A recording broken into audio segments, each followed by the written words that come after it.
Missy here with the Alpharetta head coach, Jason Dukes. Coach Dukes, this is your second year at Alpharetta. Last year, your first year at Alpharetta, you finished 3-7. Obviously, you had a program that needed to be rebuilt. You're 4-1 in 2010 and looking very good. Did you have any expectations coming into the season as to where the team was in that building progression? I actually thought our team was at a stage where they were maturing. We got to a point last year where they fought hard.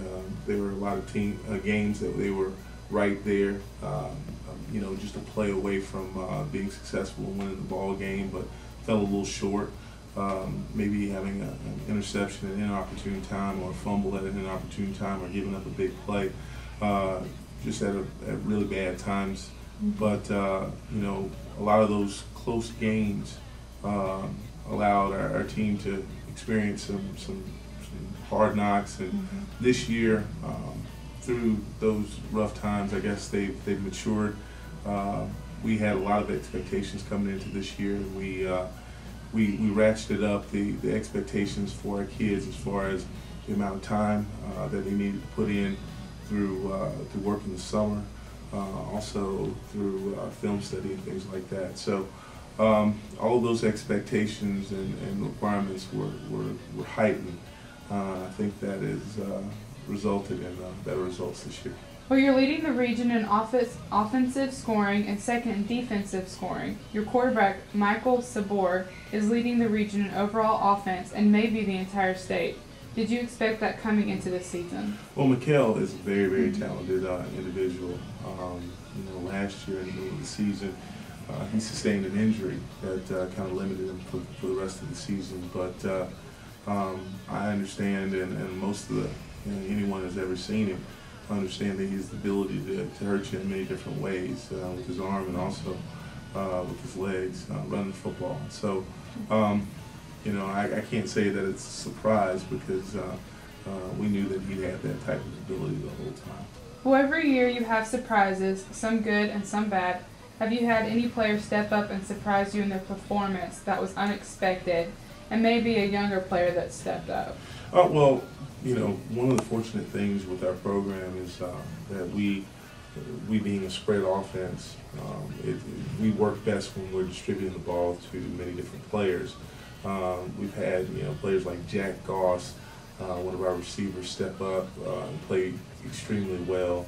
Our running backs, both of them, Mike Randall, who's a sophomore, and Kwame Larby, who is a senior, but has been in previously in a backup role, has really stepped up, and I believe he has 7 touchdowns already this year, some rushing and receiving.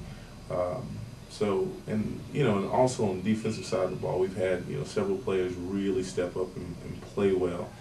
Andrew Gardner has played extremely well. Our 2 inside defensive tackles, Milan Neal and Mark Neal, played well, and also we've got a new player this year that moved in, a kid named Kari Alexander, that has been a fantastic player at the defensive end position as well. Well, this week you face West Forsyth's Wolves. They have an identical 4-1 record, with their only loss coming against a really good Etowah team. When you look at them at film, what jumps out about them? They're physical. They're physical. They run well, and they're the type of team that they really they're really enthusiastic.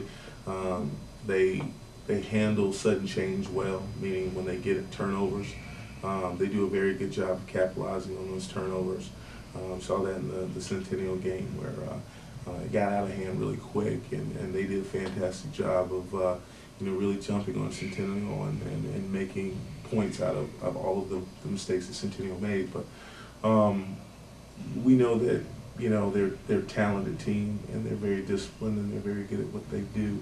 What we have to do is be very good at what we do, and that's play our football game, score when we have the opportunities, and let our defense do its job by keeping them off the board. Now, with that type of offense they have, we understand that they're going to score some points, because just you have to be assignment perfect to prevent them from scoring. So it's going to be difficult. But we see them as a extremely talented team that we're going to have to play our best game in order to be successful against. Well, both teams have really solid offenses. Your Raiders are #1 in the region, and the Wolves are #2. But defensively, West Forsyth is ranked #1, and Alpharetta is ranked #2. Statistically, it's a close matchup. Are there any specific areas that are key to winning Friday night's game?